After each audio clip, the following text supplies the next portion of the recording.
నమస్తే, welcome to ఆధ్య TV. నేను బాలు.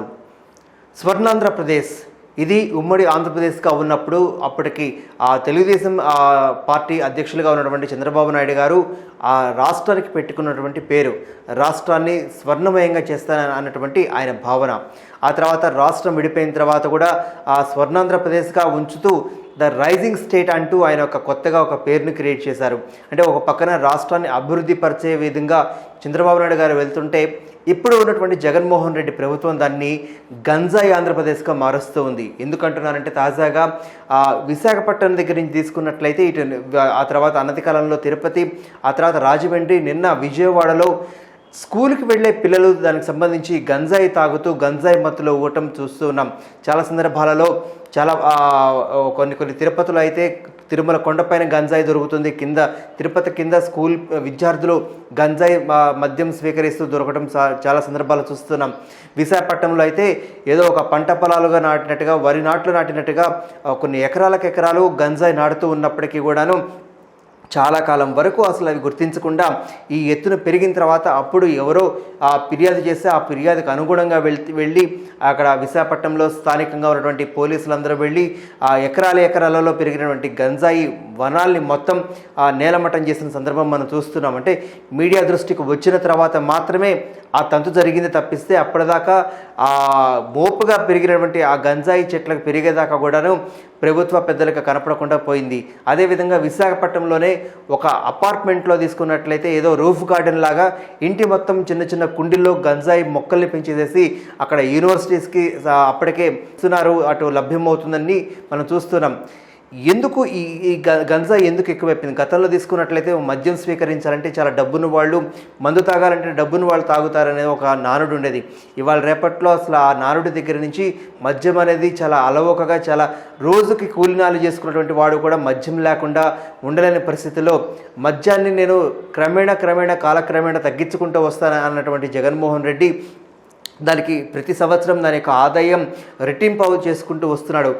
పోనీ ఏమన్నా నాణ్యమైన మద్యాన్ని ఇస్తున్నా అంటే అది కూడా కాదు, చౌకబారైనటువంటి మద్యాన్ని తన సొంత కోటరీలో ఉన్నటువంటి వాళ్ళ చేత అమ్మకాలు జరిపిస్తూ ఆ మద్యాన్ని విక్రయిస్తున్నాడు. అదేవిధంగా ఈ గవర్నమెంట్ ప్రభుత్వ పెద్దలకి తెలియకుండా ఇంత ఏదైతే గంజాయి మొక్కలు నాటడం అనేది ఉందో, లేకపోతే ఆ గంజాయి పంపిణీ ఉందో ఖచ్చితంగా ప్రభుత్వ పెద్దలకు తెలియకుండా ఇంత పెద్ద క్రియ జరగదు. కానీ ఎంత జరుగుతున్నప్పటికీ కూడాను అటు పోలీస్ వ్యవస్థ కావచ్చు, ఇటు ప్రభుత్వ పెద్దలు కావచ్చు, దీన్ని అరికట్టాల్సినటువంటి ప్రభుత్వం ఎక్కడా కూడా దీనికి అరికట్టే ప్రయత్నం జరగకపోగా దీనికి ఇంకా స్కూళ్ళ దాకా ఈ గంజాయి పంపకం అనేది బాగా విస్తృతంగా అయిపోతుంది.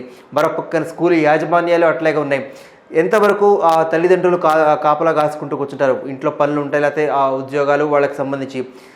ఇంట్లో నుంచి బయటకు వచ్చిన తర్వాత స్కూల్స్ కాలేజెస్కి వెళ్ళిన తర్వాత అక్కడ దానికి అరికట్టాల్సినటువంటి స్కూల్ యాజమాన్యాలు, కాలేజ్ యాజమాన్యాలు వాళ్ళు కూడా పట్టకుండా పోతుంది. మరో పక్క తీసుకున్నట్లయితే చిన్న 10వ తరగతి లోపల చదువుతున్న వాళ్ళు అందరూ కూడాను ఈ గంజాయి మత్తుకి అలవాటు పడిపోయి స్థానికంగా ఉన్నటువంటి వాళ్ళ మధ్య గొడవలు జరుగుతూ ఉన్నాయి. అంటే ఆ మత్తు మైకల్లో వాళ్ళు ఏం చేస్తున్నారు, వాళ్ళు ఏం మాట్లాడుతున్నారో వాళ్ళకి తెలియకుండా రీసెంట్గా జరిగినటువంటి విజయవాడలో జరిగినటువంటి ఒక సంఘటన కళ్ళకు కనిపిస్తూ ఉంటుంది.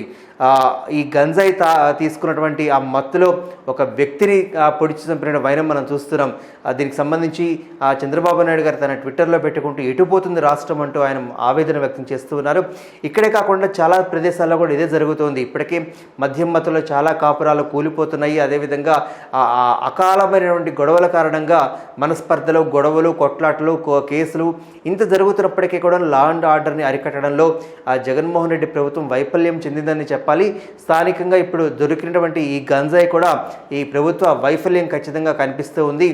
కనీసం ఇక్కడి నుంచి అయినా సరే ఎట్లాగో రాష్ట్రంలో మిగతా ఎట్లాగో లేదు, అభివృద్ధి ఎట్లాగో లేదు, సంక్షేమం ఎట్లాగో లేదు, కేవలం బటన్ నొక్కి సంక్షేమం చేస్తున్నానని చెప్పి అనుకుంటున్నప్పటికీ కూడాను అది గోడకు కొట్టిన సున్నంగా రూపాయి ఇన్కమ్ లేకుండా మనకి ఎంతసేపు ఖర్చు పెట్టుకుంటూ పోతూ రాష్ట్రాన్ని అప్పుల ఊబిలోకి నెట్టేస్తున్న జగన్మోహన్ రెడ్డి ప్రభుత్వం కనీసం ఇక్కడి నుంచి అయినా సరే ఈ మత్తు పదార్థాల యొక్క పంపిణీ కావచ్చు, దానికి సంబంధించిన సరఫరా కావచ్చు, దాన్ని నిలుపుదల చేసే ప్రయత్నంగా అటు జరిగితే రాబోయే రోజుల్లో కనీసం స్కూల్ విద్యార్థుల్లో అయినా సరే ఆ మార్పు వస్తుందని చెప్పి ఆశిద్దాం.